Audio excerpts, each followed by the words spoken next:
6월 29일 토요일 새벽입니다.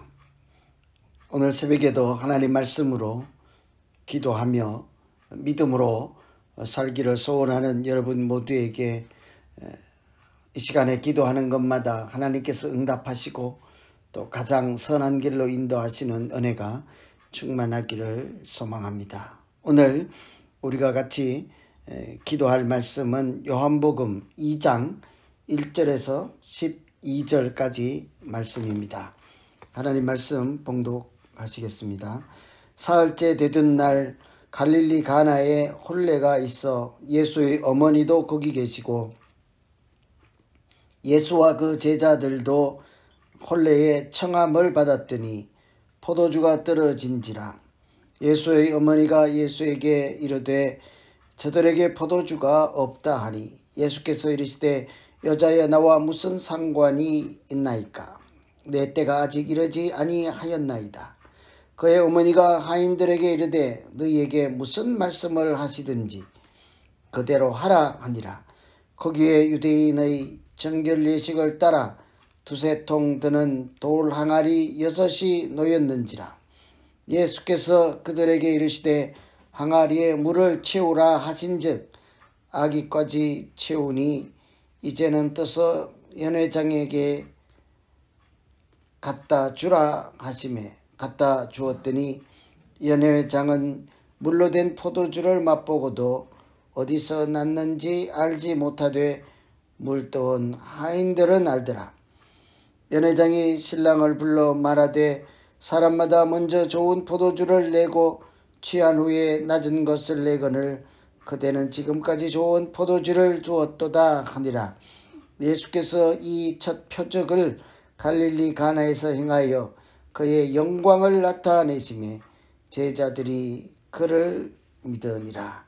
그 후에 예수께서 그 어머니와 형제들과 제자들과 함께 가버나움으로 내려가셨으나 거기에 여러 날 계시지는 아니하시니라. 아멘. 요한복음 오늘부터 시작되는 2장부터 12장까지를 흔히 표적의 책이라고 합니다. 7개의 표적을 다루면서 요한복음은 특별히 하나님이 하시는 일을 표적이라 그렇게 부르죠. 그 표적 자체가 목적이 아니라 그 하나님이 하시는 일, 신비한 일, 사람이 할 수 없는 일, 기적 같은 일, 이것을 굳이 표적이라 부르는 것은 그것을 통해서 하나님께서 하시고자 하는 말씀, 의도하는 바가 있기 때문이죠. 그래서 표적은 단순히 그 자체도 중요하겠습니다만 다른 것을 보여주기 위한 수단 또는 과정이라 할 수 있겠습니다. 한마디로 요한복음에서 등장하는 표적은 예수님께서 신성을 가지신 하나님의 아들이심을 나타내기 위한 도구라고 할 수 있겠습니다. 오늘은 요한복음의 첫 번째 표적으로 잔치집에 포도주가 떨어졌을 때 예수님께서 물로 포도주를 만드신 표적 이야기라 할 수 있겠습니다. 물로 포도주를 만든 것은 요한복음의 특징과 같이 그 자체가 아니라 그것이 무엇을 의미할까, 무엇을 뜻할까 이렇게 구체적으로 설명하는 부분들을 포함하고 있습니다. 그래서 기적 자체보다 그 사건을 통해서 무엇을 말씀하시고자 할까에 염두에 두며 말씀을 살피면 되겠습니다. 물로 포도주를 만든 표적, 오늘 이 표적은 무엇을 의미할까? 첫 번째, 기쁨을 채우시는 예수님. 혼인잔치집에 포도주가 떨어졌습니다. 그러니까 그 잔치를 망치게 되었잖아요. 흥이 사라졌습니다.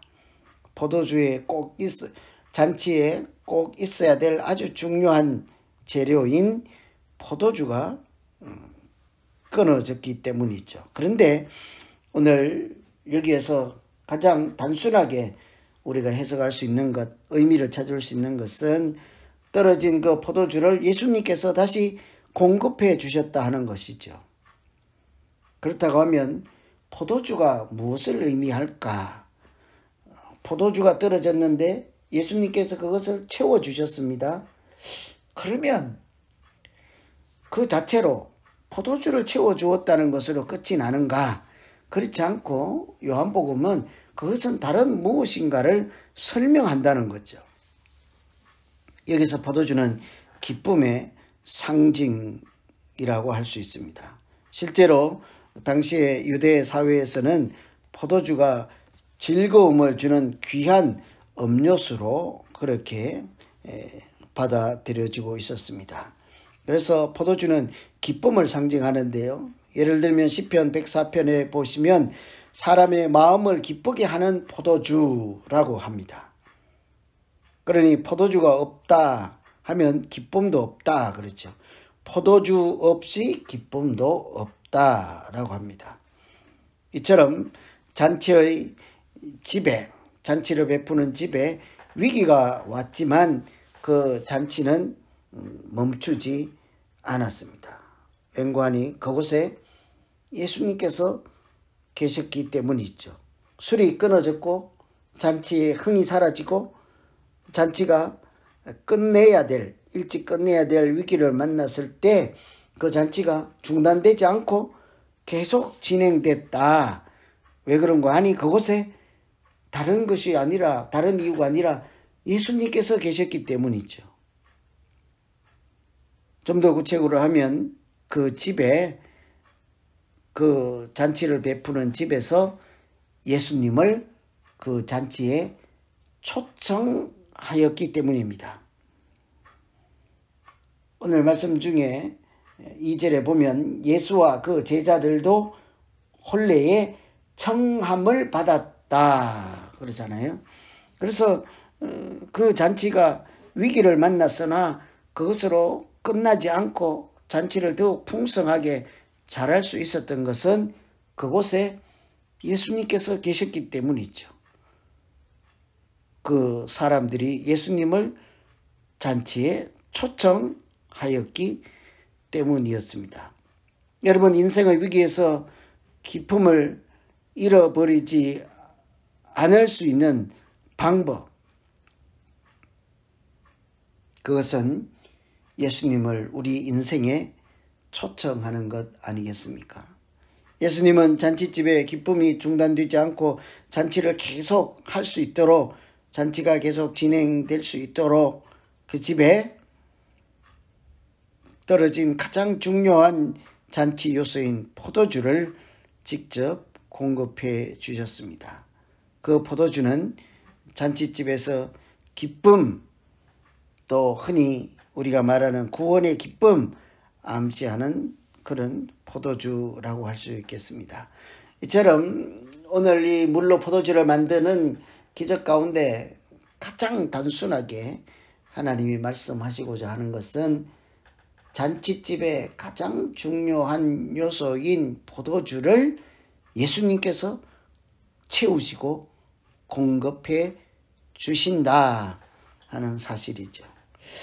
그래서 오늘 우리가 첫 번째로 기도할 것은 우리가 포도주가 떨어져서 잔치의 흥이 깨진 것처럼 우리 인생에 하나님이 주시는 구원의 기쁨이 사라져서 또는 그 구원의 기쁨을 내가 기억하지 못해서 우리 인생 자체가 흥이 사라지고 살만한 인생이 되지 못하고 좌절하고 어둠의 터널에 갇혀 있지 않도록 하나님 우리에게 잔치를 베풀어 주시고 포도주를 공급해 주신 오늘 표적에서 이야기처럼 구원의 기쁨을 날마다 깨닫고 누리며 감사로 살아가는 우리 모두 되게 하여 주시옵소서. 이렇게 기도하시면 되겠습니다. 두 번째, 이 물로 포도주를 만드는 표적 가운데서 우리가 한번 생각해 볼 것은 옛 것을 새 것으로 바꾸어 주시는 예수님이라 할 수 있겠습니다. 보시면 이 포도주가 떨어졌을 때 항아리에다가 물을 채우라 그렇게 하였습니다. 그랬더니 그 물을 갖다 주었을 때 포도주가 되었습니다. 당시에 항아리에 채운 그 물은 유대인의 결례에 사용하는 물이라 하였습니다. 이 물이라고 하는 것은 유대인의 전통과 관련되어 있고 정결 예식과 관련되어 있고 옛 생활과 관련된 것이었습니다. 정결 예식에 사용되는 물로는 손이나 발이나 그릇 같은 것을 세척하였을 때 그들은 자기들 마음도 깨끗해진다고 생각을 하였습니다. 그러나 그것은 근본적인 인간의 죄까지 해결하지는 못하였습니다.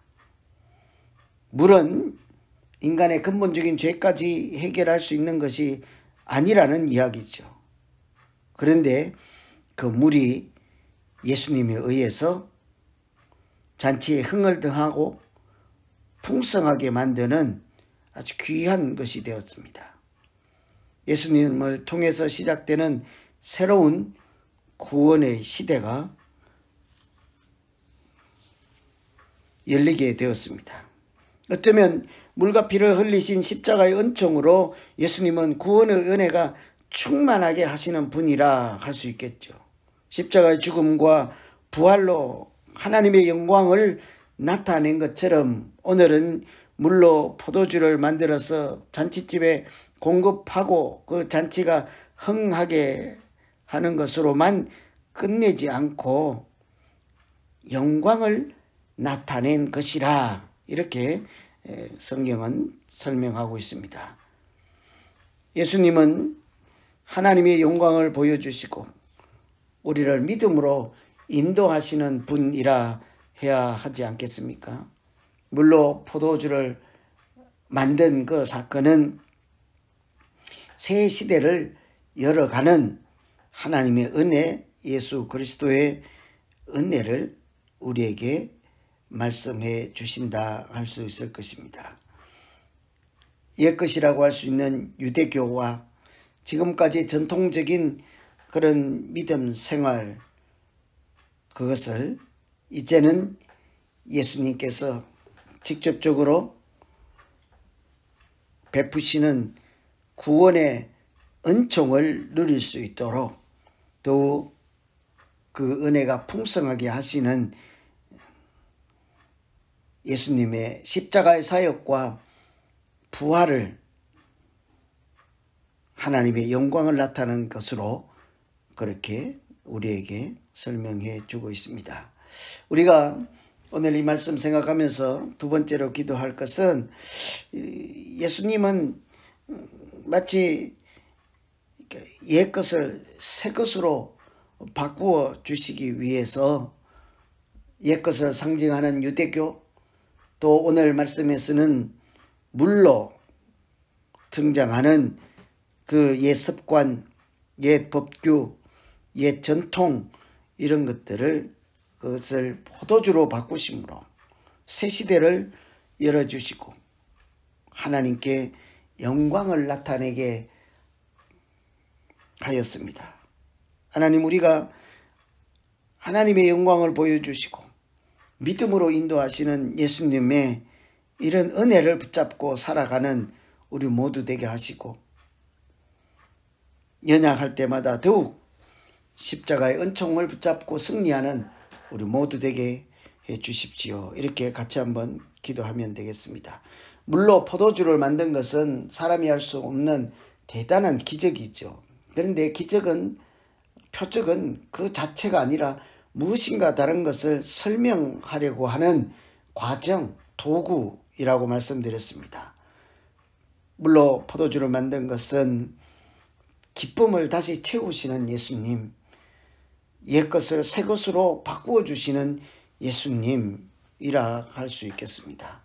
오늘 말씀 생각하면서 이제 우리 같이 한번 기도하시겠습니다. 하나님 아버지, 잔치집에 포도주가 떨어져서 모두가 당황하고 어찌할 바를 모를 때 예수님은 항아리에 물을 채우라 하셨습니다. 그 물을 사람들에게 갖다 제공할 때, 드릴 때, 그때서야 비로소 포도주가 되어서 지금까지보다 훨씬 더 좋은 포도주를 내어주었다 하였습니다. 하나님 아버지, 이처럼 우리 가운데, 삶 가운데 메말라버린 은혜, 또 기억하지 못하는 은혜, 이런 모든 것들 가운데 하나님께서 더 큰 은총 베풀어 주시고 우리의 기쁨이 떨어지지 않도록 새 기쁨으로, 새 생명으로 역사하여 주시옵소서. 옛것에 얽매인 사람 되지 않게 하시고 새 것을 추구하며 예수님이 주시는 새로운 시대에 하나님의 은혜로 살아가는 우리 모두 되게 하여 주시옵소서. 감사드리며 예수 그리스도 이름으로 기도하옵나이다. 아멘. 계속해서 기도하시겠습니다. 내가 홀로 외로워서 마음이 무너질 때 누군가 널 위해 기도하네.